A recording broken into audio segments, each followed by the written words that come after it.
Hey, what's going on? What's going on, man? Welcome to the BRNDD Podcast. Back again. What episode is this? I think we're at 10 now. 10. Yeah, we're doing pretty 10. good. Getting some good responses at this point, right? Yeah. Cool. Gonna put out the Bombs to Jabs episode, so hoping to get some good response from that. Yeah, definitely, man. Yeah. So he has a lot of projects that we found out afterwards that he didn't even get a chance to mention. Right. There's a ton of stuff Yeah, going on. stuff that's coming up. So we'll probably sit down with him again. Before we get started, just want to mention Martin Luther King Day is coming up. Yeah. Same week as my birthday, so I always had like school off like the day after or the day before my birthday. So that was always cool for me. But you know, You got anything special planned for Martin Luther King Day? I wish I could say I did, man. I don't know. I'll probably throw a sale up on the website or something like that. But, Yeah. that and then Blackish and then the comments that they make about, I guess, black people in general. That was one of the shows that I meant to bring up that was incredible. when we did our best of episode. Yeah. Yeah, so they kind of made a joke about Martin Luther King like earlier, like when the show first started, like claiming it wasn't a black holiday. It should have been like a national holiday because, you know, he works in that office where it's a lot of white people, and he was like, so you guys just have a party when we're not here? You know, we don't show up for work, and you guys still do? It was like a big joke about that. But, Right. yeah, and then the other thing I forgot to mention, one of our favorite shows and comedians, Gerard Carmichael. We left him off the list. That's one of my favorite shows from last year. The Carmichael show, that was really good. They're filming it right now in California. I actually got some tickets, but couldn't make it to California because timing and all that stuff. So, you can reach us, BRNDD, BRNDD, SoundCloud, iTunes, Google Play. What else? TuneIn Radio. Yeah. You can find us everywhere. So Pretty much. You have no excuse at this point. Yeah. Right? Yeah. We're doing a good job. But let's get into our guest today, man. Yeah. So, you know, we decided to do something new. So we're actually going to have some video content this time. We're here at Bars and Hook Studio in Baltimore. Let's right on shout out the Northgate Street. videographer, man. Yeah. Got my man Zamark here. We've had a few guests mention him.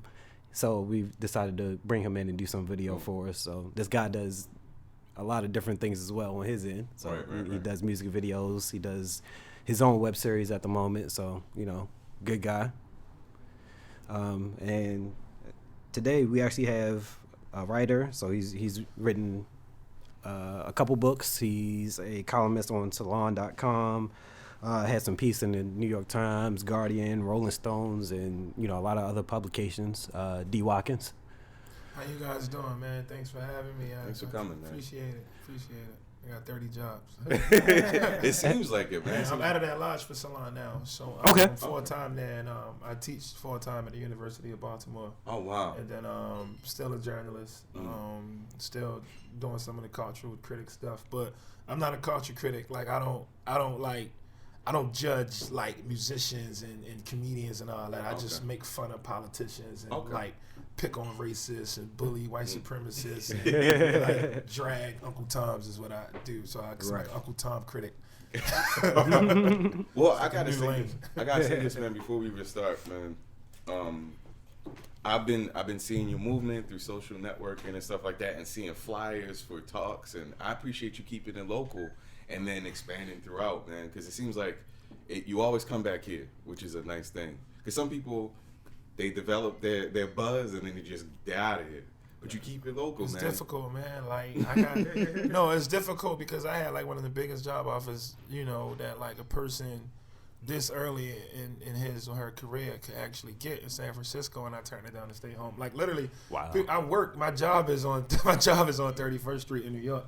Wow. So like I don't got it, but I don't have to go in like ever. But I'd like to go in like 3 or 4 times a month, just to like do like video stuff because they got their team set up. Right. And I don't got to run around trying to find videographers and to get them paid, and like it just becomes like a hassle. Like if I got my man to shoot a video, it'd be love, but then he might not get his check for like 6 months as like a freelancer. And it's like, I know when I was a freelancer, I used to be wilding over my money. He was like, this nigga's really crazy. Like, you know, because people in California be like, oh, bro, we're gonna pay you.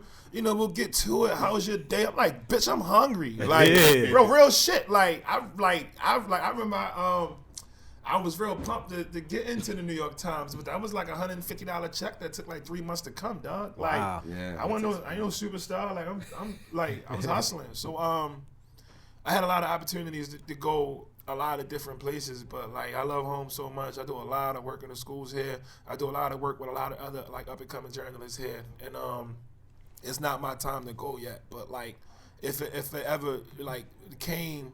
If I ever got presented with a situation like where, or if I ever felt comfortable with moving away from Baltimore City, I'll be leaving a city that has a collection of black people that are able to cover Black Baltimore the way it needs to be covered. Like I was so mad at some of the journalists I work with, some of the dudes I mentored, because none of them had anything in the canyon already on tank on Javante Davis. Like them articles already was supposed to be locked and loaded and ready to come out today. So now you're gonna get all of these other people coming out writing their articles, and some black journalists they gonna get a crack at it, but we need to be on top of that. Like we need to be on top of it. Yeah. When did you realize how important it was that you had to create the narrative for us?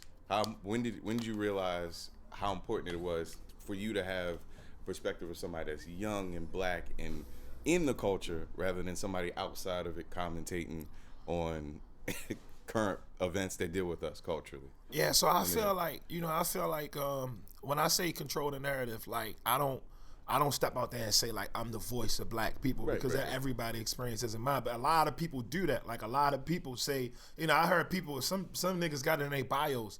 I'm speaking. I don't know you. I don't know your block. I don't know where you from. Yeah. I'm speaking for you. This nigga don't like hot sauce. Like, come on, dog. Like I don't know that. You know what I mean? So it's like, but I do feel like I have insight and a perspective that's missing from mainstream media. And it's a big difference, and I learned that once I became a reader. Like once I became a reader, which was like, I was like in my 20s. Like I never read nothing coming up as a kid. I didn't even think books were for me. But once I became a reader, and I was in a hospital, I got banged up, and a friend had gave me the coldest winter ever. And I read the book, and I was like, damn. I didn't even know you can fucking write like this. Like, I didn't know you could put this type of stuff in the book, because that's what I come from. Yeah. Not as extreme as that book, but it was an experience that I could relate to, and if I knew that book was out when I was a lot younger, I probably would have picked up reading at an early age. I was giving Mark Twain and that type of Huckleberry Finn stuff. So that book lit a fire in me, and I started reading a lot of other books, and I went from there to books like Clockers by Richard Price, to reading, Kurt Vonnegut, to reading about the Beat Poets, to reading like Fyodor Dostoevsky, and it just started to like spiral into like, I was like, yo, this is like having a passport with like, you don't even need money. All these books are here. And when in that process, I started reading a lot of articles, and that's when the light bulb went off in my head, and it's like, and I was like, yo, there's a lot of people who have the luxury of telling black stories, but they don't even know any black people. I'm flipping through these newspapers, and I'm flipping through these newspapers, and I'm reading stories about people I know that got murdered, and it's like one paragraph, right? And I'm like,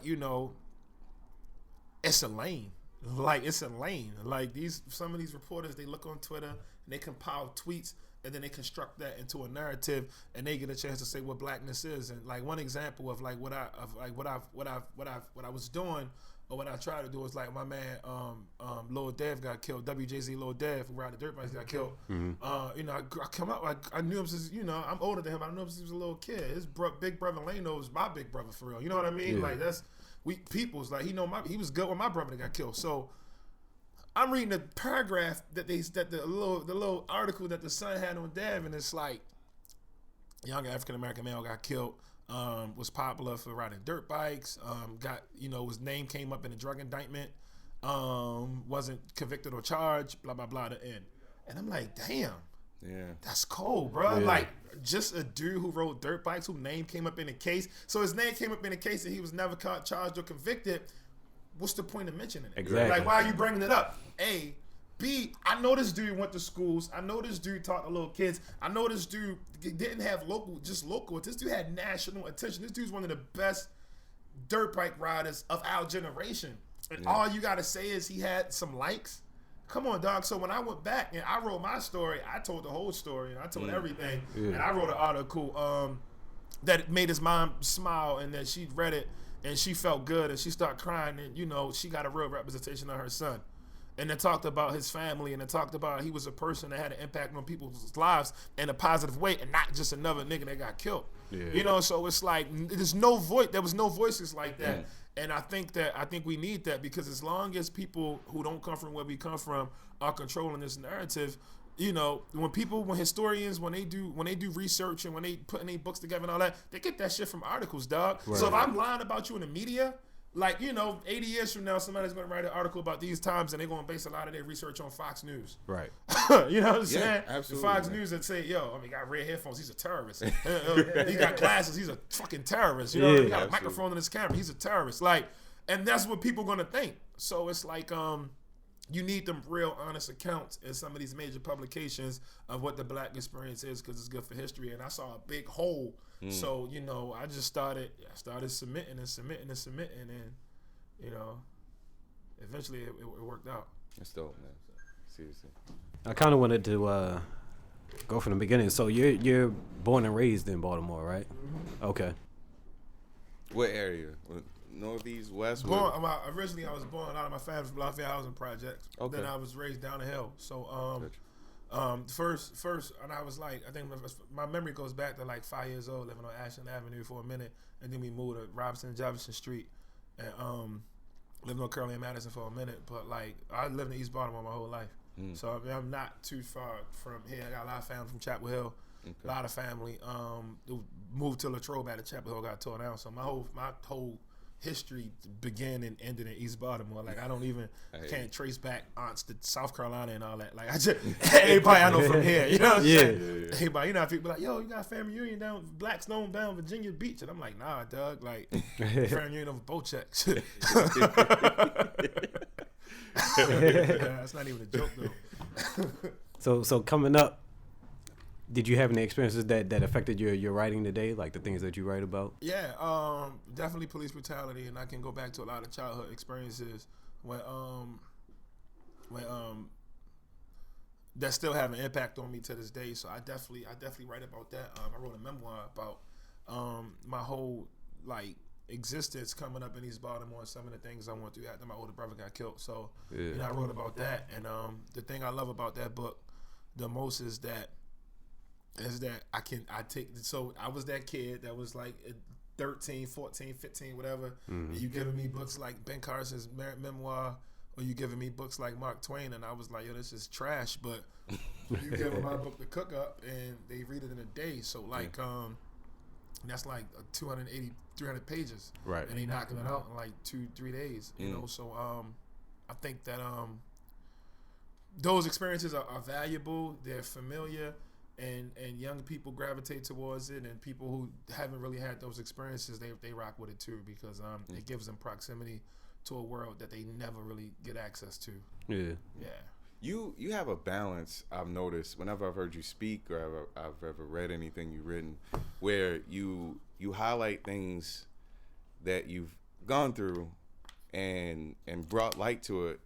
But I think there's a culture sometimes, and you're not a part of this, where there's like a pity party that black people kind of create. Like, I grew up here and I'm hopeless. You don't seem to do that. How do you maintain the dignity that you have in your writing with sharing the experience and, you know, to the world? Because it's a sensitive thing, right? This is your life you're talking about. Yeah, I know exactly what you're talking about. Yeah. I do see that. But like, my experiences made me better than like, it made me better than people who didn't have these experiences. Like, my experiences made me resilient and tough. Like, you know, like, and just an example, you know, my first day when I used to teach at Coppin, like on my first day, you know, I was so happy because I was teaching at Sarah Joyner, right? So Joyner Douglas, like, this little college that got shut down. It's like one building. Yeah, it's up the street. I mean, right, you know, they got shut down. They had a good mission. They had a good mission, but my only way I bumped his with them is like, because my mom's eventually, like, when I was teaching there, my mom's enrolled there and went to college, and she graduated from there.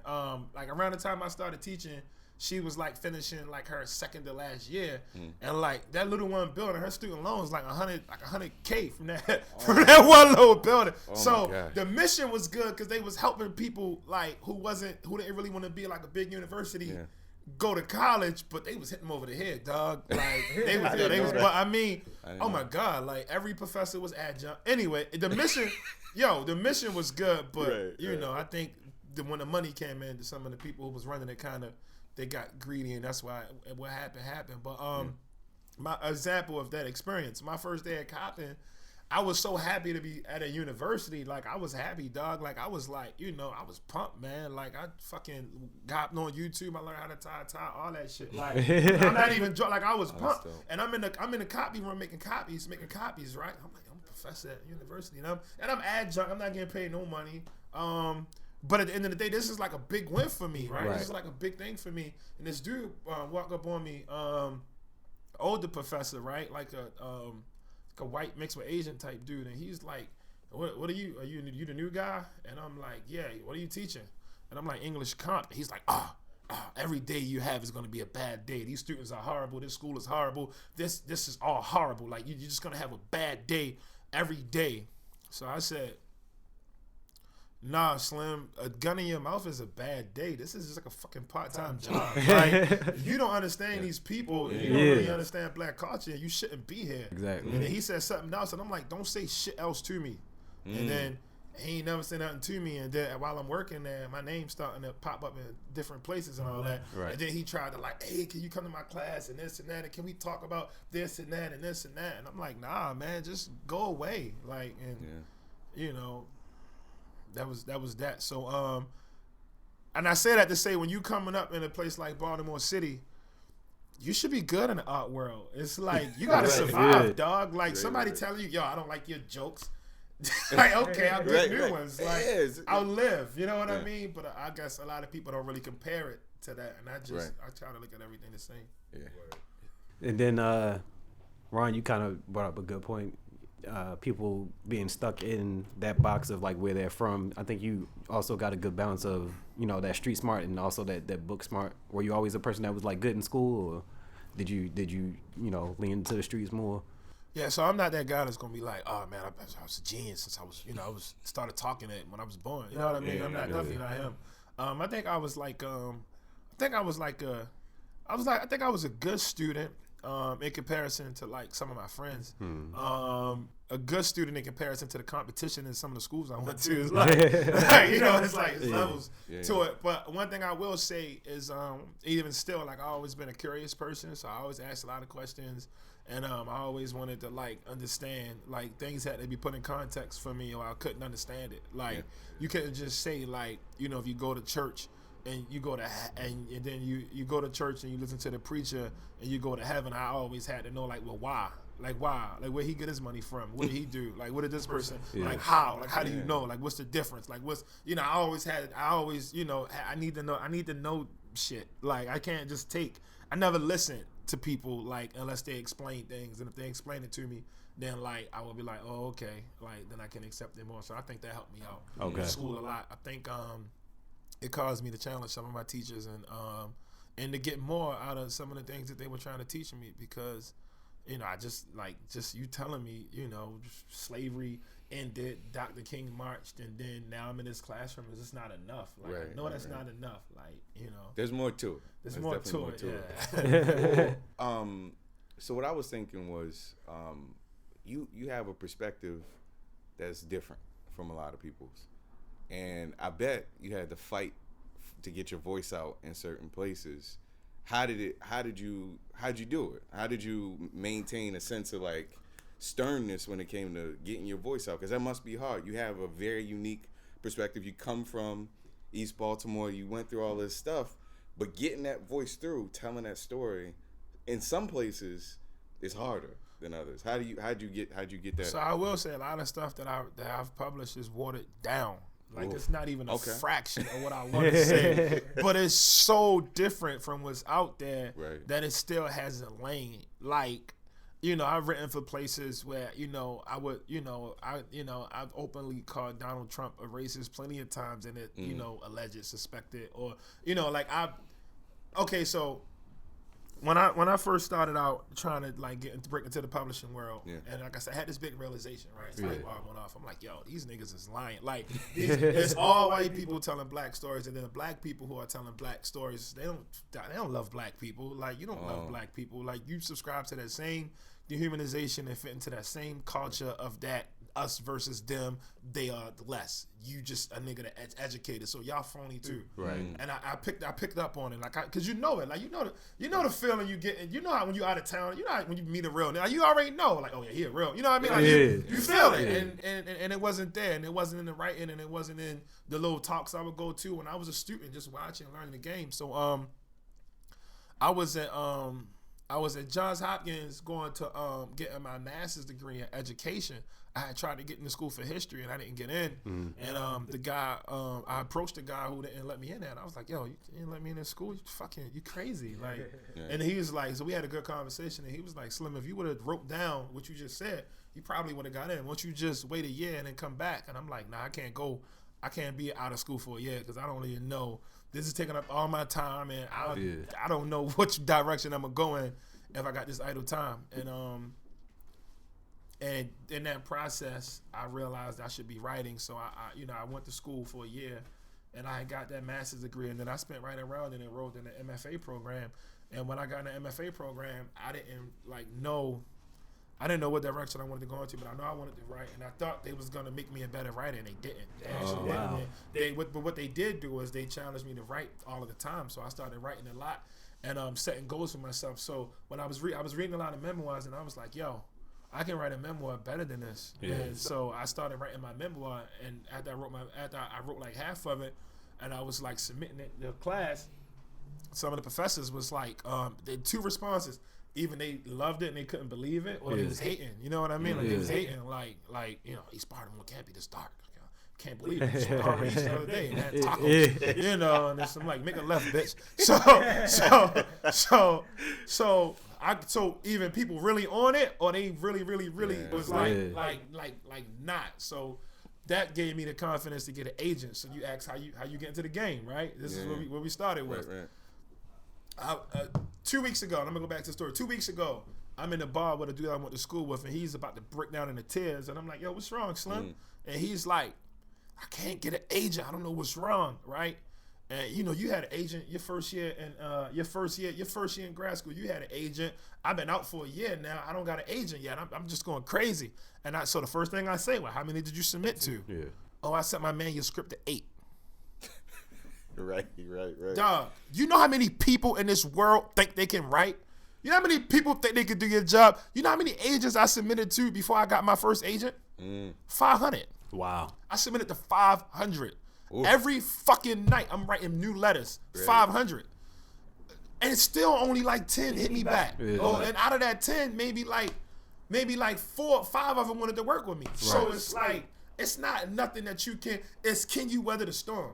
Yeah. So, and it still took like another 2.5 years to sell a book after that. It still took like 2.5 years. 2 years to sell my first book after that. But after I submitted to her, we rewrote my book proposal like 10 times. Like all of these people kept saying, no. We don't want it. Okay, black guy grows up with family around crack. Family sells crack. Who cares? Black guy grows up and, goes to college. Who gives a fuck? You know? And it's like the writing was there, but they don't care about the writing. Why? Dehumanization of black people. They don't see us as artists. They don't take the time. Now, I wrote 2 New York Times bestsellers in 7 months. But now it's like, he has an interesting way. He does something great with MDAT. Like now you look at it like that, but when you coming up, it's the same shit, dog. It's the same shit. It's the same shit y'all said no to, but now you just sitting back like, okay, he's an artist, right? So I got my agent Barbara, and she was. She was hungry, and I was hungry, and she knew I was hungry, and that's why she signed me. And we went out, and we, arrogantly submitted to all of these big publications, like you're supposed to. Yeah. And they all said no, and we went back to the drawing board. We went out for a second time. They all said no. So she's like, look, I know it's not you. I know it's just them, and they just don't really know you like that. Why don't you just start putting the articles out? So I said, you know what? I've been writing some articles, and, I don't really got an end no. So I wrote this essay called Too Poor for Pop Culture, and I submitted it to this black dude that I met. I met this black dude at this function in New York, at this bookstore in Dumbo, Brooklyn, and his name's Kisei Lamone, and he was like, yo, you said something to me, dog. I'm gonna edit that Gawker. I'm gonna run it for you if it's good. Yeah. So you know, if you tell me to get with you, I'm gonna get with you, dog. Like I ain't one of them people. I don't like networking. I ain't phony. If I say, yo, I'm gonna help you to the best of my ability. Yeah, so. And I ain't even calling him phony because he got his own life. But I sent him the essay. He read it. He like, damn, shorty, I like this a lot. Like I like it. I like it a lot. Yeah, we gonna run this. Never came back to email after that. He disappeared. So now the essay is not. So now the essay is not. You can't use it anymore because it was timely, right? So I had to redo the first paragraph. Sent it to Huffington Post, and they was like, nah, it's too long. If you can say the same thing in 700 words, we'll run it. So I'm like, yo, this is too good for 700 words. This need to be where it's at. So I sent it to Salon, and the Salon lady was like, okay, yeah, we're gonna go with this. And she ran it, and then that shit got like 1 million some hits in a day. Like, it was crazy. So now all of these publishing companies who was telling me no, they start coming back. Like, yo, and then local places who I couldn't publish at, like Baltimore Sun and City Paper was on my jack right the next day. Like, yo, like, what's up? Like, you got something for us? Yeah. Like, and I'm like, damn, this is crazy. Yeah.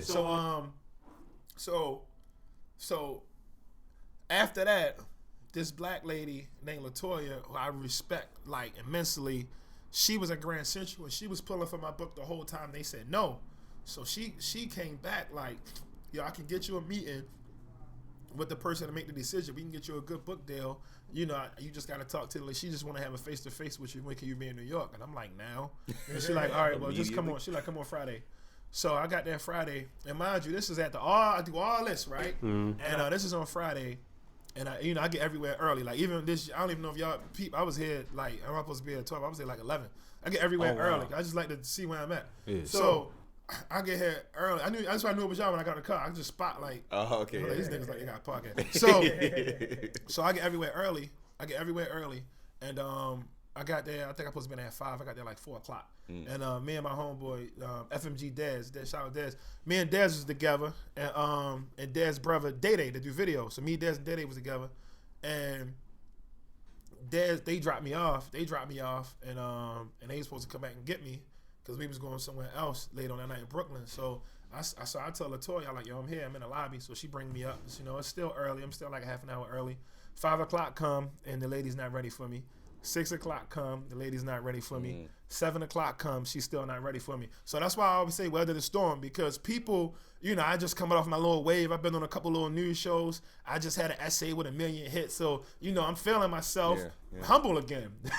Sit your ass on that cop. But people can't take that, dog. So many people told me, they be like, oh, I'm disrespected. No, I want a book deal, dog. The goal is to win. The goal is not to let your ego get in the way of your own wave. So I sat there and waited till like 8:00. 8:00. Oh, I'm so sorry. You still here? Janet is fucking cleaning up and shit. And I'm like, yo, I'm still here.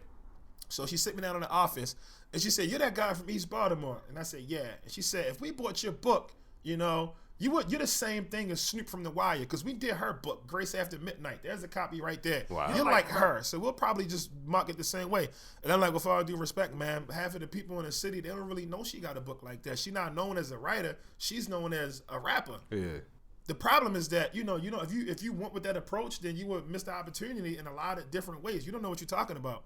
And then that became my thing, because in my mind, again, the trigger went off, and I'm like, yo, I don't know what I'm talking about, but I know she don't know what the fuck she talking about. So everything that she's saying I'm just going to tell her, you don't know what you're talking about. So she could say something like, your sweatshirt is gray and your earphones are red. And I'd be like, you don't know what you're talking about. It don't matter if I agreed or not, because these people already know what you want to say. They know what you want. So you got to challenge them. Right. And that was my only shot. So I had to take a gamble, because I know she didn't give a fuck about me anyway. She left me in the lobby for 3 hours, dog. Yeah.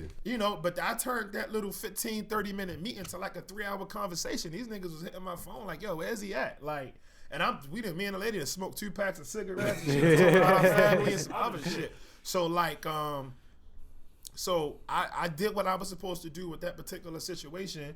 And when I got in the car, got back in the car with them, as we driving across the bridge, I got a phone call from Latoya like, yo, I'll make you an offer on Monday. So that's how I got my first book deal. And even still, with that going on, I still didn't have everything clicking the way people would think I really had it clicking, because they was like, yo, this is 2014 for me, and they like, yo, we'll bring that book out like 2017. So I was like, yo, what? So they shelved me to 2017. But like, we wouldn't have gotten the book till I'm not today. that person. I'm not, like I said, the people who didn't publish me locally, I didn't get mad at them. I didn't. I said, you know what? You want to publish me? Guess what, dog? I'm writing for y'all. So I started writing city paper pieces. I was still writing salon pieces. I started writing Baltimore Sun pieces. Somebody I got a full clip. Somebody got to get it. So I'm writing for all these different places, and as I started writing, ESPN's hitting me up like, yo, what you want to do something? And then I get the plug from Rolling Stone, and then the New York Times call like, yo, and as I'm doing it, my clout is rising as a writer. So people is like, yo, this guy, he works a lot, and we don't even know how he's putting all of this shit out, because I was like freelancing for everywhere. Yeah. And so I'm writing for all these different places, and this guy who actually was the one who founded this salon, he called me up, and this is like, I'm in my little Cobbin office. I get the call on my phone, and he's like, I used to own salon. I'm the founder, and when I owned it, we got bomb threats every week because we did real news. Wow. Now it's full of shit, but I like you. So I'm like, yo, who the fuck is this? So he's like, so he told me who he was, right? Mm-hmm. And he's like, I want to offer you a book deal. And I was like, another one? He said, yeah, I want to offer you another book deal. I want to debut you. I know your book doesn't come out for like another, year or two? They don't even know what they got. Let me put some money in your pocket. So he was like, you ever been to San Francisco? So I'm like, nah. He said, what you doing tomorrow? I'm like, nothing. He's like, all right, send me your information, come to San Francisco. So I went to San Francisco and came back with a bag. Like, I was like, I could get used to that. So I went to I went out there, and he was like, so this was when it blew my mind, because I was talking to him on the phone, and he's like, I just signed Daniel Ellsberg, and for people who don't know, he's like this old dude who they study in journalism school, because he like stole papers from the Pentagon and published them, right? Yeah. And then I signed Bobby Kennedy Jr., and now I want to sign you, and I'm like, how the fuck I get on this list? And he like, I'm telling you, man, just rock with me. So I said, all right. So they cut the check, and I'm just like, damn, my money was funny at the time too. Like I was squeezing nickels at the time. Like I said, as a freelancer, you don't know where your next dollar coming from. So I'm like, I take this bitch to a check cashing place. It come out, young boys be with holding the money on the phone. Like, yeah, the money calling. So I cashed the check, and I came home, and I bang out like 40,000, 45,000 words in like a month and a half, wow. 2 months. Like, pay a nigga. I came home and I wrote the book, and my other publishing company's like, what's going on with this other book? Like, what's happening? And I was like, well, I'm not coming out until 2017. And they're like, well, no, we know you've been working. We wanted to move you up to 2016, potentially 2015. And I'm like, well, I got a book coming out in 2015 now. So the book started. So the book started getting all of this press. And all of that press really came from me writing from so many different places. Like, anybody that asked me to do anything, I would do it, from little small spots that paid $25 to big magazines that was paying like $2,500, $3,000. I was writing for them. Like, I was putting the work in, and then the book came out, and it did really, really well for my debut. Like, it did.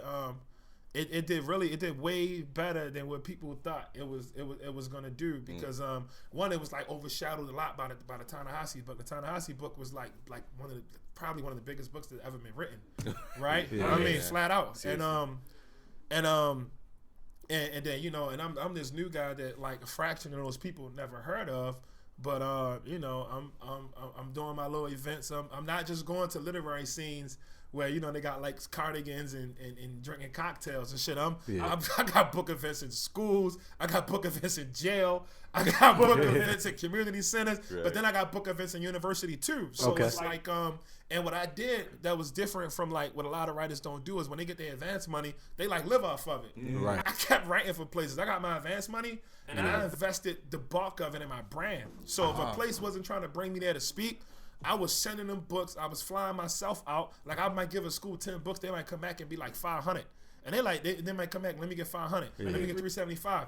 And then you look up, and my publishing company, they look up and they like, yo, you know, your shit's on the New York Times bestseller list. And the dude who runs the business department was like, you won't make the list because you don't have enough in circulation, right? And I'm like, damn, that's motivational. Like, that's not my goal, but it's like, this is I just met you like 3 minutes ago. This is the sales guy. It's like, you won't be a New York Times bestseller because there's not enough of your books in circulation. So I'm like, that's cool. I'm just happy that I get a chance to sell these motherfuckers, right? Just make sure the royalties right when it's time to get the royalties right. So I'm like doing book events in places where a lot of people wouldn't do it, and I'm creating opportunities that a lot of people wouldn't really pay attention to, because like I said, if somebody give you some advance money, normally you take the money, you pay your bills, you might start, you might get like, you might buy like some nice shirts or shit, like, you might get your baby mother some fucking Yeezys or something, like, you know what I mean? You might, she be holding me down, I got hold down. Right. You know what I'm saying? Looking out for and people. I'm like, yo, fuck that, dog. Like, I'm gonna spend this money on, because I feel like I'm saying things that you will never get from the Coach book, and that you won't get from these other contemporary race books. Not to take nothing away from them, but it's still a different perspective. Like, his black experience, your black experience, and my black experience are different, but they are equally valuable. Right. And I feel like I can if people read it, then they would rock with it. So I spent some money on getting that out there, and I took that gamble, and it paid off. And my other publisher company, they was mad, but then they got happy because people was reading the book so fast that they was like, yo, what's next? So now we don't want to bring you on 2017. We want to move you up to 2016. And so you had a stack. You had like that book came out, and then you hit him with the next book. I hit him with the next one. The next book came out. It's crazy because I got like a book done right now, but I'm not gonna bring it out though. I can't, like, I got like a deal for it, but I'm not gonna bring it out because I just don't want it to be like, when people look at me and they go back and look at me, I want them to look at my body of work as being something like, books that can be like, even if they're written in contemporary times, I want them to be semi-timeless, because like I wrote a book about being black in this Trump era. Oh. And it's just a bunch of essays that just drag Donald Trump and like be a good book. It's informative, it's funny. Okay. You know what I mean? It got that personal, that same first person experience, and like, because I seen all types of shit now. Like, I fucking, like, my shit has expanded. My perspective has went from here to here in like a little bit of time, because of all the different experiences I had. And like I said, all of them are different and unique.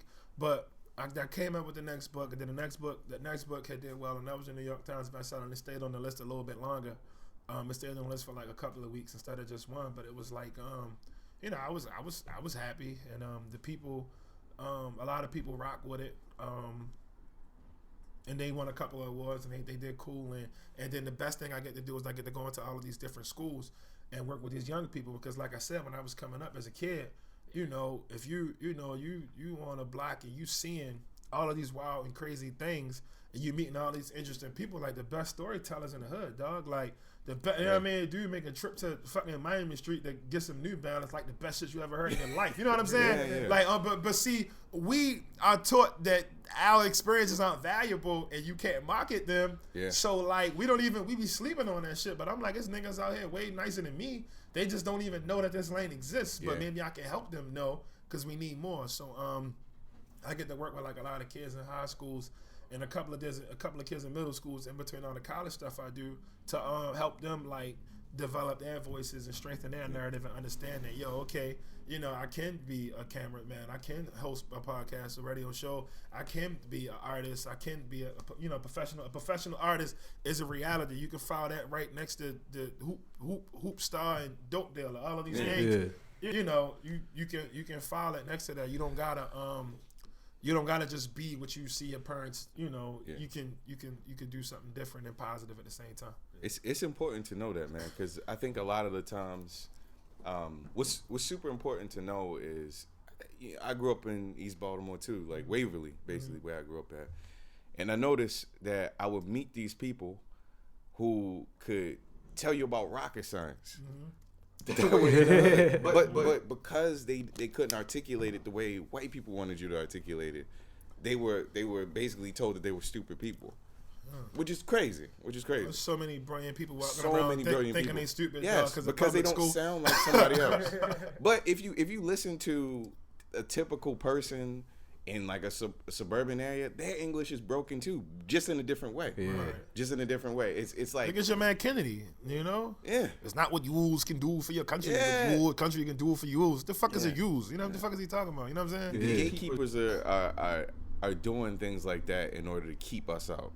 And the sooner you realize that you get a basic sort of understanding of the way they articulate this idea, and you can get in a little bit, you can conquer this shit. Because it's mediocre people. It's a lot of mediocre people. They just had the exposure and the opportunities. It's a lot of mediocrity. And once they step in and see a person that had to work hard, that has to do, stand out. It puts them on their toes. Yeah, man. It shakes things up.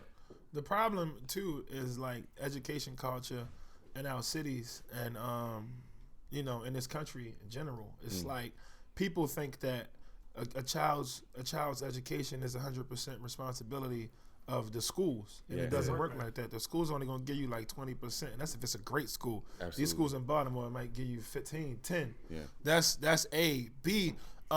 Schools actually our country benefits from people failing in education because of I guess the easiest way to put it would be like the theory of social reproduction. It basically states that the only way to sustain capitalism is to create a permanent underclass. Like everybody can't be a doctor and a lawyer. You need some niggas to die. You need some niggas to go to jail. You need some niggas to shovel shit. You need some niggas to flip burgers. So how do you make sure you create that class of people who are going to do these menial tasks, perform these menial tasks?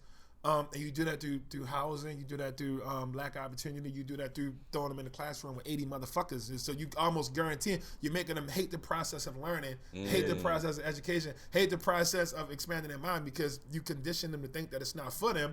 Therefore, you keeping them out of being able to achieve some of the things that they can actually achieve. Yeah. So it's like a system that actually works perfectly for the people that benefit from it the most, and it causes the rest of us to suffer. And that's kind of like, and when you say that shit to people, they be like, yo, you a conspiracy theorist. It's no room full of people that just want black people to fail. And I said, check this out, dog. Why the fuck, and my older brother used to be like, yo, the school's fucked up. And then my uncles used to be like, school's fucked up. And then my father and them, school's fucked up. And then, how many years, dog? Like, how the fuck has some shit been fucked up for so long? Not to mention that white people got a 245-year head start when you talk about public school. They got a 245-year head start. Like, we were still fucking out here wandering around, but they were already 2 generations indoctrinated in the culture of education and how that works. And then when we finally make it into the school system, we get like fucking hand-me-down books and beat up fucking chairs and tables without legs and shit. How the fuck am I learning on a 3-legged table? You know what I mean? Like, it's 2017 and some of these schools still like, I don't fucking AC, dog. Like they'll shut down schools during the summer because they don't have AC. Go to a school where the tax base is official and see how cold that shit is in the summer. Little white kids in that bitch with coats on in the summertime because the AC is so good. Come on, dog. Like, it works that way by design, and anybody who would deny that is just even blind or they lying like shit. Yeah, seriously, man. And you've been talking about education, read through your book, and you almost didn't even go to college, and then when you got there, you didn't even enjoy the experience. Nah, I never been around. You from East Baltimore, you don't really know a lot of white people like that. I mean, I didn't know a lot of white people like that. Like, I just started meeting white people like when I turned like 20. So, like, for me, like, I know for me, like that was like a whole other shit I wasn't prepared for. It was like culture shock is like a real thing because I walked that campus and I was just looking around and I'm like, yo, all types of like little shit I never heard of, hacky sack, and fucking acoustic guitars and shit, fucking hummus and fucking open toe Birkenstock. They was really out there like. And these weren't white people that were like, these were white people that were like that upper middle class racist Jersey type white people. So it was like, some of the motherfuckers was cold. So, so I followed my gut and got away from it. So like, even trying to get into school, that was something that was hard for you. And, you talked about your brother a lot. His passing, that was right around the time that you were actually planning on going to school, right? Yeah, he always used to tell me to go to school for computers. Like, that's one thing. He was a visionary. He You know, he used to always say, you know, everybody's gonna have their own computer, and we used to be like, hell no, because this is back in the 90s when computers was like fucking 5 racks. You know what I'm saying? There was this big white machine. Big joint for big Dell for 5 racks. So like, you know, I ain't see it, but they was starting to pop up. You know, people were starting to have them, and people was getting money, was starting to have them.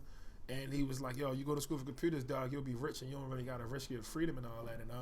And my friends was selling drugs at the time. So when my friends started selling drugs, I really, really, really never, ever wanted to sell drugs in my life, because they used to be tired as shit. You talk about 40-year-old looking teenagers, like niggas really putting in 100-hour weeks. And I'm like, you know, I'd be like, yo, I'm going to see this girl, such and such. She got a sister. You trying to come? Nah, I got work. Yo, we going to hoop. We going to something. You trying to hoop? Nah, I got work. You know, and it's like, damn, you know, and I was like, no, I don't want to do that. So, and then, you know, I listened to him, and I did my work, and I figured out, like, you know, like, navigating Dunbar was really easy for me. It was easy for me because I can just spot the people who was about it, and I can spot the teachers who was full of shit. And the teachers who was full of shit, I didn't come to their class and I still passed. But I would spend that time hanging around the teachers and the people up there who was really about, you know, I went to this college, this is how I graduated, this is how I got it done. So I was like, okay, I see you got the picture of the college on your wall. I see you got these quotes on your wall. I see you really, really be trying to teach. I see you know some shit that I don't know. Right. So I'm going to pick you. I'm going to see what the fuck you know, so I can get there. And it worked for me. I got into a whole bunch of schools. Like, and I wasn't even the top of my class, and I got into a bunch of schools. Wow. And that's, like, going through school, because I started out at, like, a predominantly black high school, and you didn't really get that information about what the process was of going to college and applying and, you know, trying. Where'd you go? I actually went to Newtown. I started in Newtown, and then I ended up transferring to Owens Mills, which was predominantly white, and I was the only black boy in my class when I went there, and that was in the 11th grade. And when I was there, everybody was already getting ready for college. They were doing early admissions. I didn't even know what that was at that point. So I'm trying to scramble and get my stuff together. And everybody was, you know, being prepared from the time they were in the 9th grade all the way up to that point. And, you know, their families were, you know, already going to colleges. I mean, they already been through college and, you know, taught their kids. My family didn't have that. My grandfather, he, you know, ended up going to Vietnam War. He was going to Morgan State, actually. And something happened where he had to, you know, wasn't a full-time student, ended up being drafted. My mother was, you know, in and out of college, didn't grow up with my father, so it was a lot of different things. Like, and then my uncle, he ended up joining the Army, so pretty much nobody in my household, you know, went through and completed college. So that was just something that I was trying to figure out on my own at the time. So, you know, going to that environment and learning that you can actually get into, you know, these big schools, but you have to take the right steps, you know, and not knowing that this is something that you had to do early on. That was like something that shocked me. Yeah, I think it's always easy to spot. It's easy to spot. And you don't know this stuff unless you think you should be looking for it. If you don't think you should look for it. Exactly. You know, I guess how I grew up is like so many people that was full of shit that I just like, I would think like, you know, okay, this person, you know, because I mean, we all grew up around. Yo, if I was out there, I'd have blew his mouth. But the dude that's gonna do it, like I had a homeboy, rest in peace. But I had a homeboy who was like, you can disrespect them, and you know, you can call him a punk and all that. And he wasn't gonna say nothing, but you know what? You right. 5 minutes later, everybody better be gone. So it's like you just know who is like. So you would have a class where a teacher would be there, you know, and and yell, and then when they yell about how messed up you are, but then when it comes time for them to give you the work and all that, you can look at that work and see they don't care either. You know, so it's like, you know, I think that I just like started thinking about life as an adult when I was like 16. I started thinking about what was I going to be doing after high school. Towards the end of my 10th grade, beginning of my 11th grade year, I was thinking about what I was going to be doing after high school. And I kind of started thinking past high school. And I think part of that reason too is like I was dating older women too. So like I had, you know, I was messing with a girl that was like about to graduate high school, and you know, and I was thinking like, yo, well, you know, she's already, you know, about to enter the adult world, and like, you know, I'm probably going to be going there pretty soon too, you know, so I should probably be thinking about it. And then when you start looking at it like that, you know, it's like, these people playing. Like, these people playing. So it's like the only benefit of growing up around or hanging out around like older people when you're growing up is like you get a chance to think ahead. Yeah. And we're not really conditioned. I mean, most of my friends, like, we never, like, I know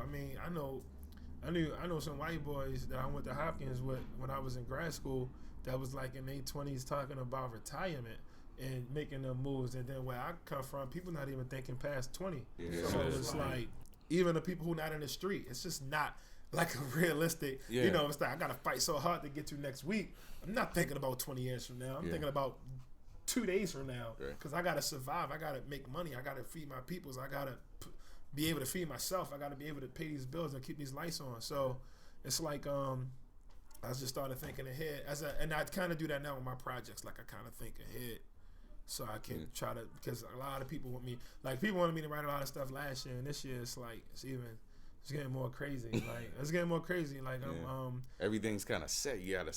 It's more regimented. It sounds like. There's so many people that want you to do stuff, and you just can't do all of it. Yeah. Like you know, it's real talented writers with connections want me to co-write movies with them. Damn. You know what I mean? I'm working on this. So a showrunner had just pitched me and this other lady from like she's from New York and Baltimore. She split time, but they just pitched us to write something for Netflix. So like we didn't take money from them yet. We feeling each other out. Yeah. But we both got an idea. These ideas for these shows, get it right the first time, you gonna get paid for life. You know what I'm saying? Yeah. So absolutely. And then I'm being interviewed right now by Mike Brown's father to write the story on Mike Brown, to write the movie on Mike Brown life. So I've been going back and forth to Ferguson and just trying to like but I've been back and forth to St. Louis. I'm going to Ferguson to meet him for the first time on Tuesday. Okay. So we can we just been having phone conversations and just trying to we've been real light, but we about to really get into it on Tuesday. So you know I'm working on that. I consulted the film. I'm doing consulting work for a film that Jada Pinkett shooting here. Okay. So I've been back and forth talking to her and dealing with the structure of that and making sure that when she make her directorial debut, you know, I can give them as much information as they need so that they can be able to put out the best film that they can put out. I'm not writing that one. I was just a consultant. Right. And then I'm in talks with these people in LA about doing a television show where I explain police brutality and systemic racism and how these systems actually work. Yeah. And try to be like a liaison between the system and the people it affects the most. So it's like that's all shit that started last year that is already filling up this year. So when I think about my books and my next projects and all that, I'm already thinking so do I want to do a book in 2019? Like, what does it look like? Well, if I want to do a book in 2018, what is that going to look like? And what is my writing schedule going to be like? Because I literally write every fucking day. Yeah. I don't take a day off. Like, I write every day. Yeah, so, that's crazy. You know, because I still put out 3-4 articles a week now. Mm-hmm. Yeah, look at my salon page. I'm putting them shits out, dog. Like, I put them out. Yeah. I put them out. So finding that lane, because you talked about, you know, white people not understanding our story and not being able to tell it from our perspective. I read somewhere when you were pitching your book, they were trying to get you to pitch it like it was a real life version of Breaking Bad. And you said that wasn't. Yeah, they kept trying to get me to do some Breaking Bad shit, and I'm like, yo, I didn't break bad, dog. Like, I ain't Walter White, man. Like, you know, they was, but at the time, Breaking Bad was so hot. Yeah. That anything just like with Baltimore, like The Wire was so hot. Then it cooled off, and then after the Baltimore uprising, The Wire got so hot again. You say Baltimore anywhere, they gonna ask you, dog. I said Baltimore and London, you know, Wire might, you know, or all the rip, wherever you at. Yeah. Like one thing about being an artist from this city is that you're loosely gonna be affiliated with David Simon for life. Right. You know what I'm saying? That's just how it is. David Simon was the one that gave me the plug for the Mike Brown gig. Wow. What? Yeah, he that's incredible, man. I don't know. Yeah. So he they was coming to him about finding a writer, and he told them you know, there's nobody else. So that I got that strong recommendation, and now and now we, you know, working on it. Like I didn't fully start the process yet because I'm still gathering information for the treatment. Yeah. But if it works out, then you know, it's gonna be a great look for me, and I believe it's gonna work out because I just think like you know, I think I'm the person for it, you know. Yeah. Wish you the best of luck on those, man. Yeah, seriously, man. It's obvious that you have a sense of hustle about all this stuff, man. What's your filtering process for the quality stuff? Because you're maintaining this quality to all of this stuff on top of doing as many things as you are. How do you filter out some bullshit? How do you filter out if somebody's like, hey, we want you to do something on, you know, World Star with, you know, how do you filter out the bullshit? And you seem to be putting out nothing but quality. How do you do it? It's not all quality. You might be too nice on that one. I think I could be better. I think I could be better. You know what I'm saying? I know. I think I could be better. I think I'm writing too much, honestly. Yeah. I think I'm writing too much. But I do spend, so I don't really spend time like on, like I don't do stuff like go to like graduations or baby showers. Like I got no kids, so I shouldn't even be invited. I don't know why people invite me to this shit, but I don't do stuff like that. So I do spend a lot of time like. It's gonna sound weird. I spend a lot of time working, but it don't really feel like work though. Okay. But I spend a lot of time in my own head. Right. And the only time I really go out is when I need to suck shit in from the world so I can have more content. I don't go out. Like I go out with a mission. Like I don't go out. I don't go out like, you know, guys' night out with the. I don't even know what that is. You know what I'm saying? Like I just be working and shit. So but I think one, I got some good editors that really make sure I'm not too loopy. Two, I say no. I learned to say no, so I do say no to a lot of shit. Well, that's why we appreciate you. Yeah, no definitely. doubt. No, I mean, y'all. I mean, that's mandatory. Like, got to. Like, we got to.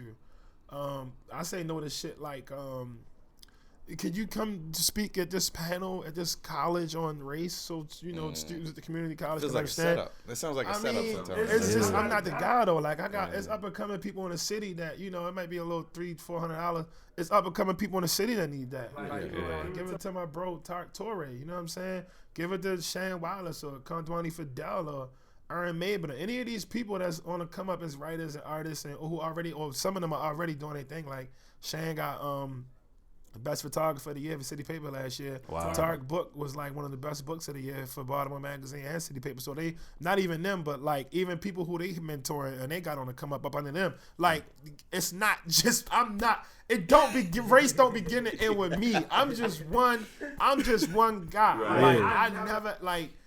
It's crazy, and I learned that when I got in an argument with this dude I know, not a real argument, but he was saying that he can't have a real conversation about race because all black people want to do is run and go get Al Sharpton, and I'm like, huh? What? Yo, that's a real. You see, see how y'all just said? Y'all just said. I said the same thing, dog. I don't think that Al Sharpton is the worst person in the world, man, and I think that there's this recurring thing where they feel like when he pops up for things a lot.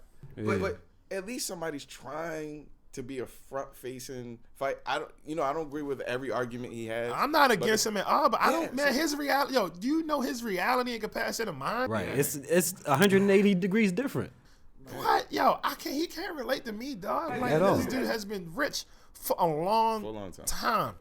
This dude had the silkiest hair for a long and he fought for very time. different things. Exactly. He fought for very different things. And not to say we all have our fights. Yeah. He fought at a time where, like, back in the day, where, like, it was very different. Put it like that. And I'm not trying to say that the collection of the best women I've ever seen in my life, ever. And I'm not even exaggerating, dog. Ever. It's backstage. Okay. Well, Mike Tyson did the one-man show on Broadway. Mm-hmm. Guess what they was surrounded? Like a force field. Who? Al Sharpton. Al Sharpton. This dude he look got crazy now. This dude got, he look like an index finger. This dude so much weight.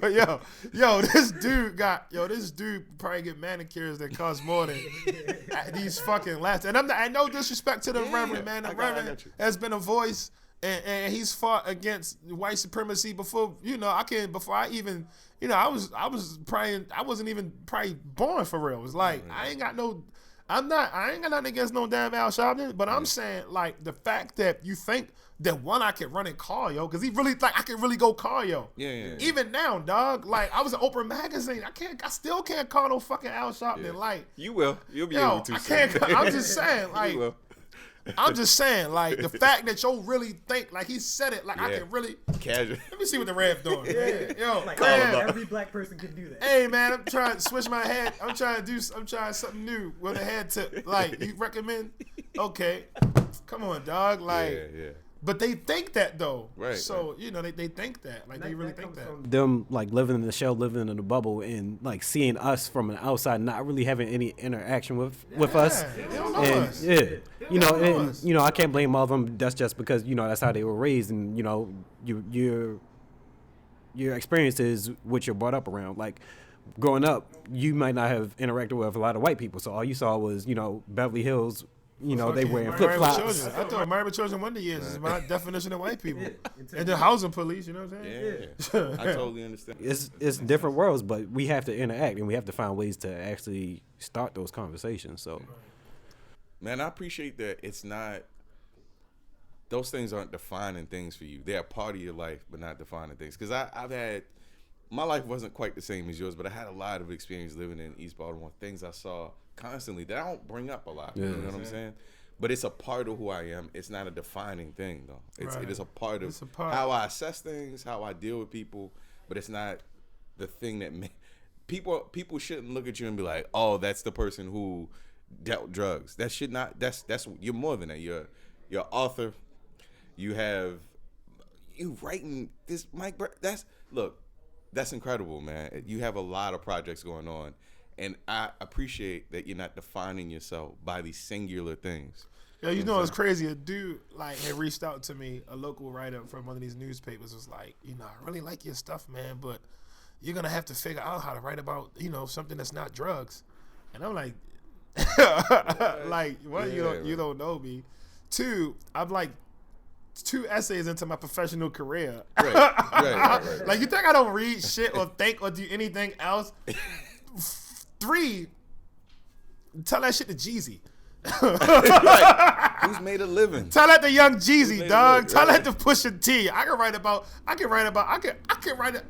write books like The Cook Up, or I can write fictional books about things that I know about, that I've experienced, that I would never write about for the rest of my life. I just care about other stuff. Like, I care about women. I care about art. I care about sport. I care about other things. Like, and then 4, I don't even know you. Like, what are you talking about? Like, why are you?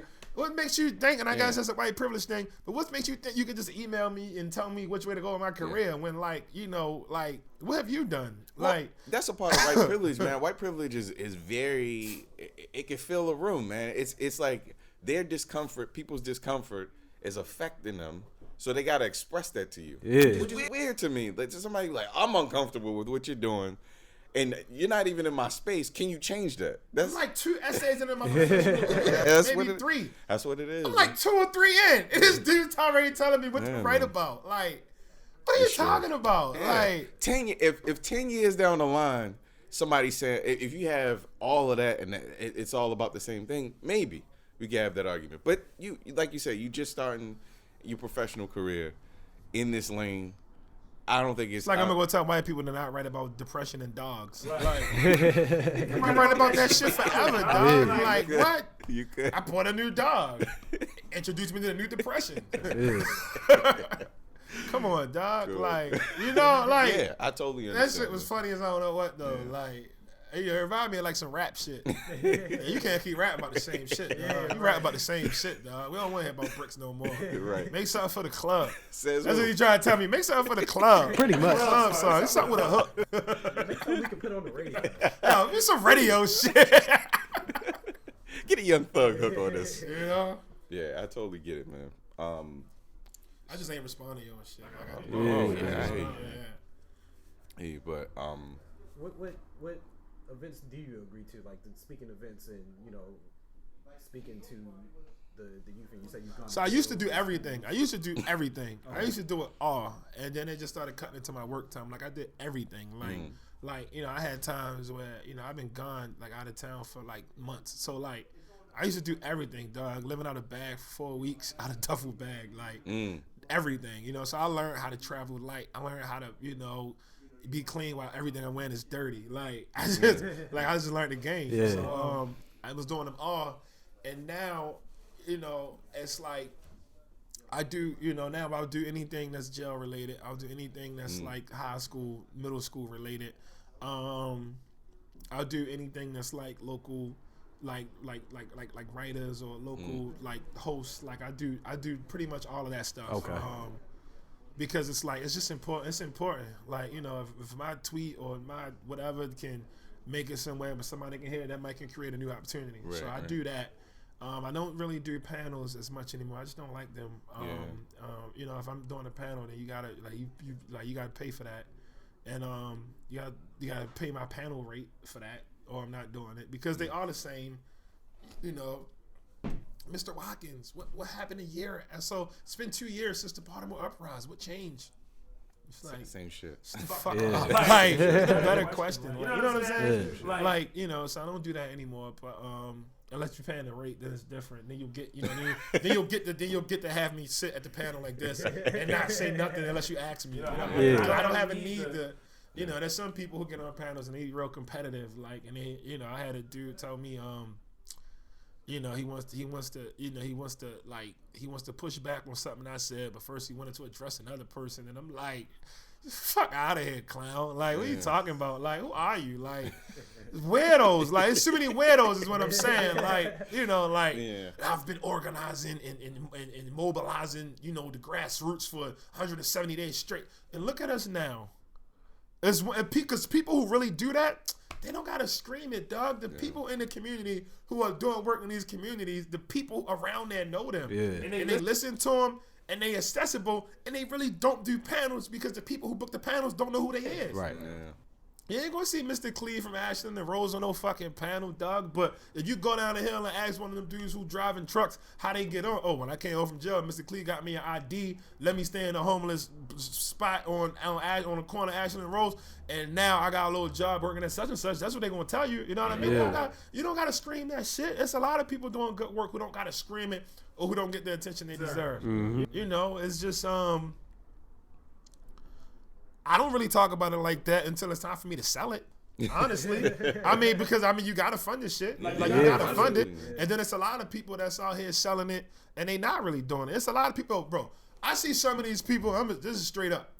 I've been on the road, and I've came across people from Baltimore on the road, and I seen people from Baltimore, activists, who hop on these microphones, and they say, because in Baltimore we don't play, because in Baltimore. When the police was acting crazy, when they killed Freddie Gray, we took to the streets and we whipped their ass and we did this and we did that. And I'm looking like, yo, you know, goddamn well you was in a fucking house watching that shit on CNN. Yeah. All them kids who got locked up and who participated in that shit, they wasn't no fucking activists, dog. These was kids, dog. They were people from the neighborhood. They was people from the neighborhood. Like, you really out here talking about you don't play and you fuck niggas up, and then when you leave here, you gonna go somewhere else and start code switching and shit. Like, and then you gonna go somewhere else. Then you gonna go somewhere else and ask a white motherfucker for a check. So I'm saying, like, y'all talk all this shit. One of them little niggas facing like 15 years for cutting a water hose. Did you put anything in his commissary? Like, did you go see his mom? Like, do you really know what's going on with that shit? But you taking credit for it? And you know goddamn well you ain't bust nothing. You ain't break nothing. Like, the last thing I would do was get on a podium and say, yeah, in Baltimore, you know, we did this and we did that. Nah, I didn't. I saw what happened. I documented it. I wrote about it. And then I reached out to the people who I could reach out and try to help the people I can help. Mm-hmm. That's what I did. I damn sure ain't set no fucking buildings on fire and stomp on no cars, and I'm not going to fake like I did. You know what I mean? But people really, really, really are getting in town and be humble and be laid back, and then they get a chance to go out of town and they fucking super reckless. You know what I mean? It's just you gotta know your role, play your role, and be honest about what you do, man. Seriously, man. Be careful what you're saying, because they see that tape, they come back and indict your motherfucker. Them little kids get mad. Some of them kids getting time, dog. A dude's gonna get more time or serve more time for cutting the water hose than the police officers have served for murdering a man. Yeah. Come on, dog. I heard that when they went to Mondawmin, they had choppers up and they got all of the license plates. Yeah. And they just arrested all those people. That's what they did. That's crazy, Real man. shit. So real shit, and they caused that because they shut the bus line down. So Yeah, that's exactly what it was. It was they jam packed everything into that one because that's kind of like a central area. Like all the buses and everything come to that one spot. And they caused it. So it's like, and then they put out the false narrative about young people attacking cops. Like they did all that shit. They did all of it. It's crazy, man. But on a lighter end, man, we go get into something a little lighter. What we like to do on a podcast is kind of find out what you listening to, what you watching right now. What music are you listening to right now, man? Right now, I'm definitely listening to Cole. Okay. Definitely listening to John Legend joint. I think it's tough. Nice. I got some unreleased music from King Mez. God bless. You For know real? what I'm saying? My homie King That's Mez. dope. Yeah. He got some shit, dog. Like, yo, so good, dog. Like, it's not even fair for the world. This dude is so good, man. He don't smoke, he don't drink, he just make music, dog. Like, it's crazy. Got some new unreleased joints from Moose. Welcome home. You know what I'm saying? Definitely big fan. He from around the way. He's a real one. Young Moose is home. Young Moose got bangers. Young Moose got new songs. Young Moose got an album done. He ain't been home a minute. He got an album done. So definitely listening to Moose. Yeah, and then I still always got kicking my favorite rappers now. So I'm always throwing on the old stuff. I'm always popping up Street Dreams, Illmatic, and Lost Tapes and all that. Waiting for that new album, man. It's just Khaled lying. Khaled said it was done, dog. Khaled said it was done. Like, he don't look like, fat people normally don't lie, dog. Like, fat niggas be telling the truth, dog. Real shit, yo. So I don't trust fat millennials. I have never heard that in my life, but there ain't one lying fat nigga. Think about it. I'm thinking, man. Like, he said Nas' album was done, so. I mean, he's done that lately though. Like even with that Drake thing, he kept saying the verse was done, the song was done, and then it finally came out. All right. I'm always digging up the old stuff. Cool. But as far as local stuff though, I listen to like I said, I listen to FMG Dez a lot. Dez got years and years of unreleased music. He didn't drop nothing last year, but he got a lot of music. Moose got a lot of music. That's Chapel Hill and that's down the hill. Just keep it East Baltimore. Right. And then there's some ill dudes, some ill dudes from West Baltimore too. But I've been listening to that. Okay. That's dope. So we have this part of the podcast. It's like a bonus sort of deal. It's called the Branded 10. And we ask all our guests to make a 10-song playlist. It's basically a Spotify playlist. So when you get a chance. Not on the spot. Not on the spot. I thought you were going to say out the spot. No, absolutely I was not. going to We the give you some spot. time. Everybody even when Hey, he's yo. like, man, Oh, no. I see the 10 something. No, but we give you a couple days if you give us 10 songs that are Spotify on Spotify. It'll Yeah, coincide with your I episode. still buy music and Physical I copies still and stuff? buy not physical copies, but I if it's not in the Apple store, I don't really hear it. Okay, yeah. I don't have a music service, so I don't know what's on Spotify. Right. But I can probably give you 10 songs. I Okay. can probably give you 10 songs. Yeah. I can give you 10 songs. I can give you 10 songs now. Oh, wow. Okay. Ghostface, All That I Got Is You. Jay-Z, Regrets. Jay-Z, Dear Summer. Nas, Do Rags. Nas, Purple. FMG Dez, Road to Riches. On a Road to Riches and Diamond Rings, Real Niggas Do Real Things. The Road to FMG Dez, Road to Riches, the intro. Back to Nas, New York State of Mind. Young Moose, Fuck the Police. Young Moose, I Ain't Mad at You. And for 10, I'm gonna give him Lauryn Hill, last one. You gotta throw Lauryn Hill in there. That's my list. I gotta be honest, yo. That's the most impressive thing I've ever seen. That's my list, dog. Every time we've asked people to do that shit, they're like, we can't. You literally came up with a. All right. And I'm pretty sure at least 70% of List is on Spotify. So Yeah. All right, so should've done that. bonus tracks. Jesus. Bonus tracks. That's impressive, The weekend, bro. tell your friends. That's impressive, bro. Tell your friends. Damn. The weekend bonus track. I might have to bump something around for the weekend. Tell your friends. So, up and coming projects, man. What do you have coming up? So I mean, you it's kinda option- listed some of it the was stuff. option time for my book. So Okay. I'm working on some new material. I'm writing for Salon every week, so I'm putting out videos and articles every week. I've been dragging. I don't think nobody been dragging Trump like me. Like I've been dragging the shit out of Trump. I don't think people really, I don't think they know that type of writing is out there. So I'm writing for them every week, and working on the Mike Brown project. Not fully in on the project yet, but I'm like, it's because it's so new. Right. But it's like me and some other writers right now. Affiliated with the project, and I think it's gonna be ill. And then just working with my team to try to make sure which is like a full-time job, but to make sure Conduani Fidel get his book out, man. He got Raw Wounds coming out. It's gonna be epic, man. So working for Conduani Fidel and working with Tarek Torre and working with Shane Wallace and working with Reggie and just making sure that they are going to have way more opportunities than I had when I was at the position, and making sure that, I got a chance to introduce Tarek to ESPN, you know what I'm saying? So, God willing, hopefully his articles for ESPN will start coming out. I finished my first article for ESPN last year. It ain't come out yet because ESPN is owned by Disney. So it's like when I say some of the stuff I say is watered down, I mean. Got you. It got to be improved. Got you. So, but it's supposed to come out in a magazine this year. Okay. But that's one Baltimore boy, East Baltimore boy, passing the rock to a West Baltimore boy. Like, yo, go kill him, man. You gonna kill him? You know what I'm saying? Go kill him. Like, that's what it's about. Which is a big deal here. A lot of people don't know that that's a big deal. It's not about. You can't be the only person that's making waves, man, because you're stronger when other people is doing their thing. Like, you're stronger when you got a whole team of people, because what if 5 years from now this dude's a super millionaire? A dude like Conduani's a super millionaire or somebody. Like, when I went to New York to do all my option stuff, or to talk to all of my agents and my publicists and my PR people and to go on TV and all that, I took Conduani with me. He from down the hill. He from East Bay, from Luzerne Street. He want to be a writer, so I'm not just going to show you what I do locally. Nah, fuck that. Come out of town with me and see how we finesse these motherfuckers. See how we going to these major publishing companies, these people that cut these checks and that run the publishing world, and I'm going to introduce you to them, or you going to eat with them, you going to talk to them, and you going to tell them you got work coming out.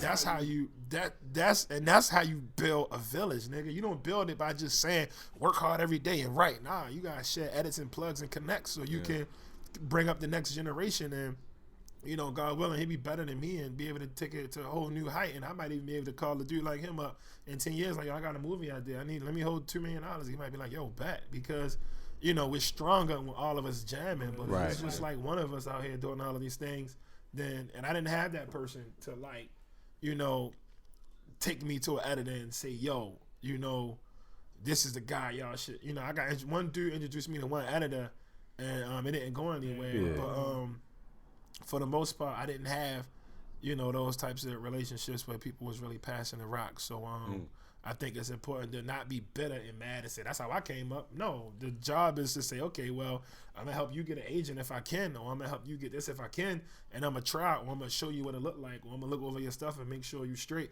so you can kill them too, and then whatever happens is on you. You weather that storm. You had this plug, and can you be told no for 2 years straight? You know what I'm saying? And if you can do that, then I think anybody who can work every day, like if you make these podcasts consistently all of the time, like with one listener, you know what I'm saying? And have that same mentality, like you got 1 million listeners, you be straight. But how long are you gonna go before you get them endorsements? It takes some time. It takes time. It takes some time, man. One thing I wanted to touch on from the favorites in the book, you talked about shoes a lot. What's your favorite pair of shoes? Favorite pair of shoes of all time, which is crazy because I stopped wearing them. But a black cement Air Jordan 3s. Wow. My favorite shoes. But I don't wear Jordans no more. That reason, or you just? Yeah, because I just don't like when Mike talk. Every time he'll talk, he just shut up, dog. Yeah. Like, yo, I got all these Yeezy boosts, right? And then he start talking. Now I'm like, yo, what the fuck, dog? Like, yo, don't talk, dog. Don't talk. Like, when they start talking, this dude, And I did something dirty, man. I ain't getting no robots and I ain't sleeping no line or nothing like that. I went to Flight Club. Yeah, I went to Flight Club, bought 3 pair of boots, right? As soon as I get off the train, as soon as I get home, Kanye out the hospital, he got blonde hair, he was down with Trump. I said, oh my God. I said, yo, you know, but I was a Jordan head forever, dog. Like I was, you know, my first pair of Jordans was the 3s. They re-releasing those I this year. stuck with the 3s forever. Okay. Like, I was a black 3-ster forever. Like even when the first time I started wearing Jordans, they bring the black ones out. I'm gonna buy them. But the first time I started wearing Jordans is when like everybody started getting addicted to Jordans. Right, I right. was like, yo, this shit is getting whack. Yeah. And then I said, you know what? I'm not gonna wear nothing but 3s, 4s, and 5s. Like they my joints, right? Right. And then the Aqua 8s, and I was like, I need them too. Gotta get those. Yo, gotta get Aqua 8s, but my all-time favorite is the 3s, but like I've been trying to crawl away from the sneaker game for a long time, dog, because I have a sick addiction, like crazy. Like my shit was sick. The only thing I never really rocked with was like I was never big into like Nike dunk culture because I'm from the hood, like I was never into skateboards and all that. So like I never got Nike dunk culture like that.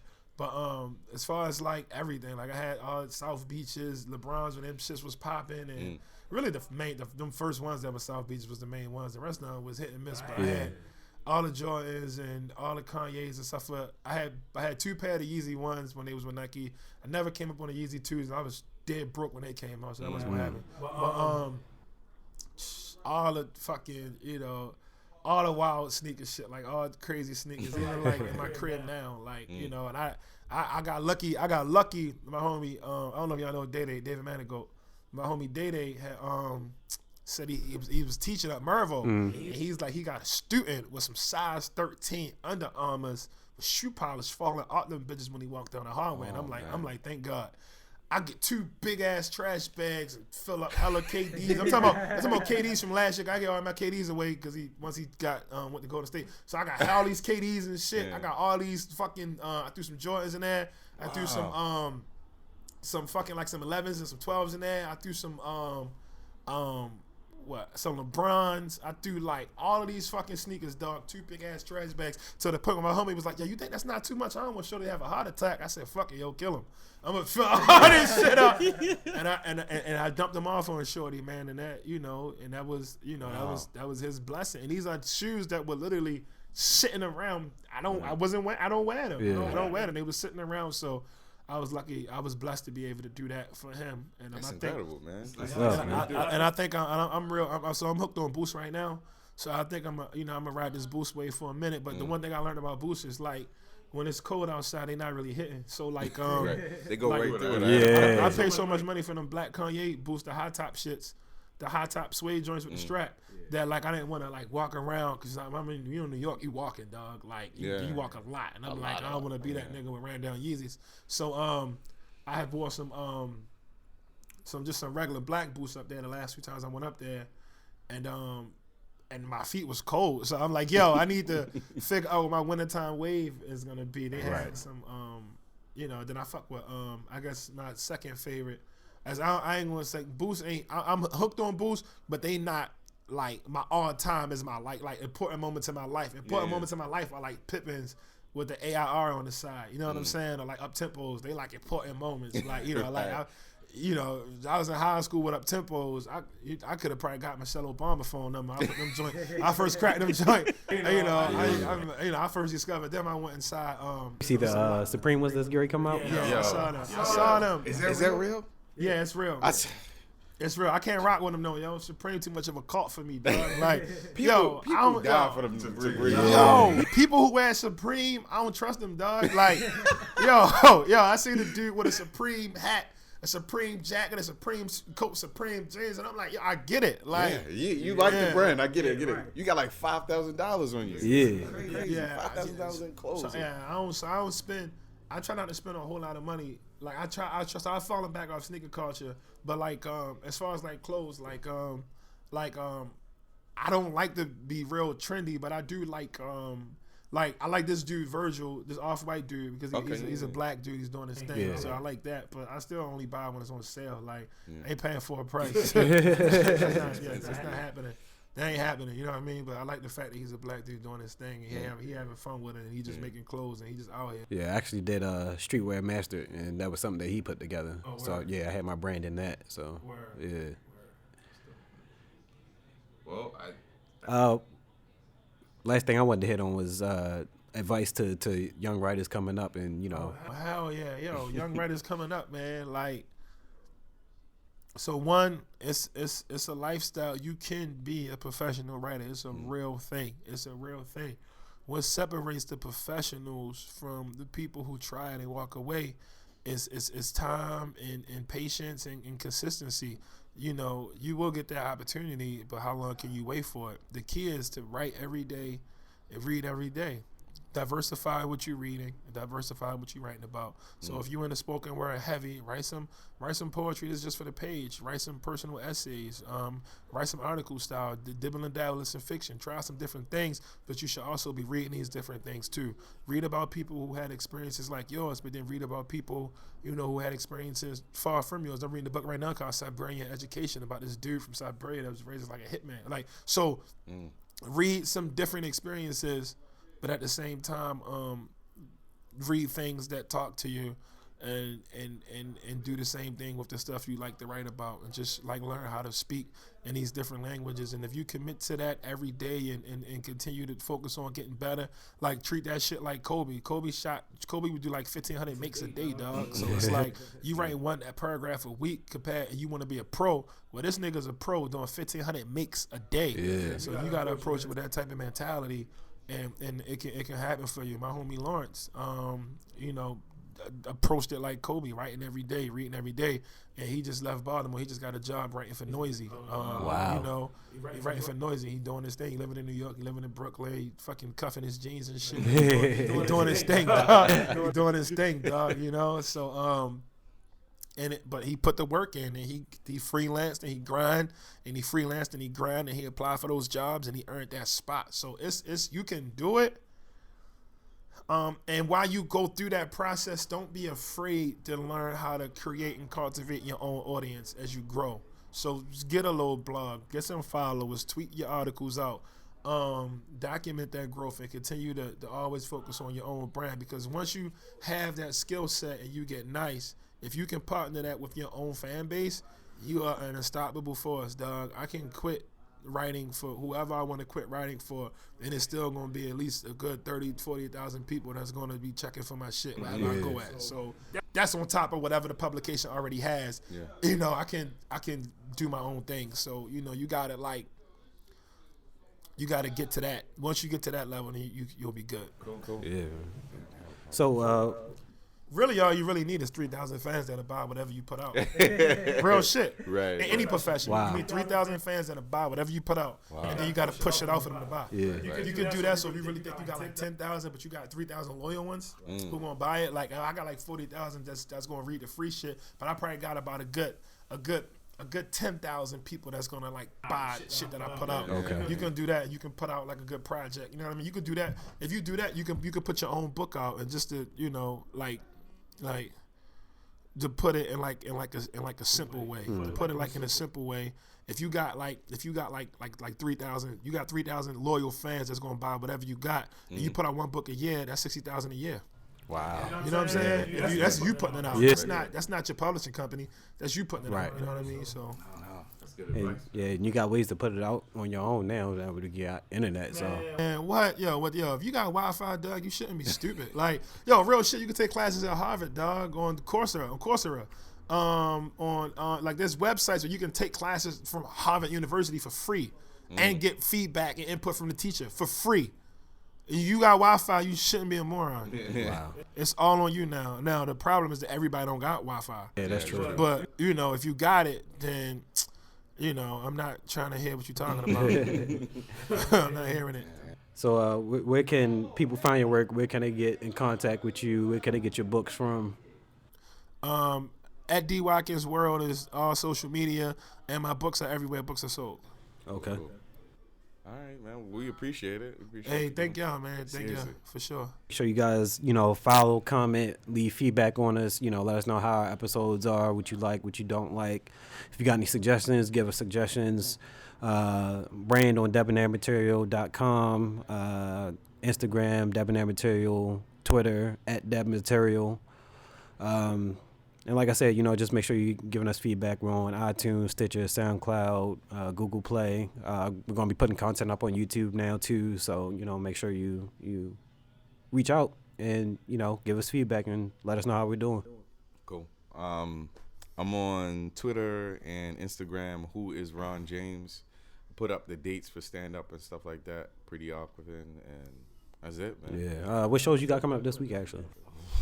Well, I went far through, man. I work on my stand-up game, man. Really? I went far through. Where you perform at, man? Tonight I'm gonna be at Mount Vernon Marketplace, and then Word? Yeah, They do stand-up in there? Yeah. What time is it? 7:00. It's free. Come through, if you can. Yeah. And then Wednesday I'm gonna be at the Metro Gallery at the What a Joke Festival. That starts at 8:00. That's like 15 to get in, but they contributing all the money to the ACLU to help fight civil rights in the United States and educating people and all that stuff. So Mount Vernon Marketplace, you gonna be like by the bar or? It's good for comedians to be by a bar. Right. So You what they keep do motherfuckers is, drunk, dog. the steps where the bathroom is? I know that sounds crazy. Like when you go up to the bathroom, up the steps. I never use the bathroom in there. Oh, okay. So it's actually a very I try not clean to piss in marketplaces. It's actually a really clean bathroom. If you go up the steps, where the steps are is where the stage is. Okay. And then they just where those tables are towards the back. That's Who's the crowd? Like the people in the building, or is it? Yeah, it's like it's people in the area. Today's gonna be a good day, dog. I'm gonna write an article. I'm gonna buy a microphone. I'm gonna try to make it down here at 7 That'd o'clock. be dope, man. That'd be dope. So it's a pretty good crowd. They can be kind of bougie a little bit, but it's a good crowd. So that's about it. That's all I can think of right now. Yeah. So it's a 7. I'm gonna try to make it for sure. I'm gonna try to make it. I'm gonna try to make it. That'd be dope. I'm gonna try my best to make it at 7 o'clock. I'm about to try to put it in right now for real. Let me tag you in. Let me see. I was going to say we can. And every Monday at Sidebar near City Hall in Baltimore, we do an open mic there. I'm normally telling jokes there as well. So. Maybe I do the open mic myself though. Yo, real shit. I got ammo. Try it out, man. But you can email us, branded@debonairmaterial.com. Like I said, give us feedback. Let us know how we're doing. What was this, episode 10? BRNDD Podcast, Conversation with Creatives. Appreciate you, D. Watkins, coming on and talking with us, man. Thank you. All right, we out. Peace. Who else should I have?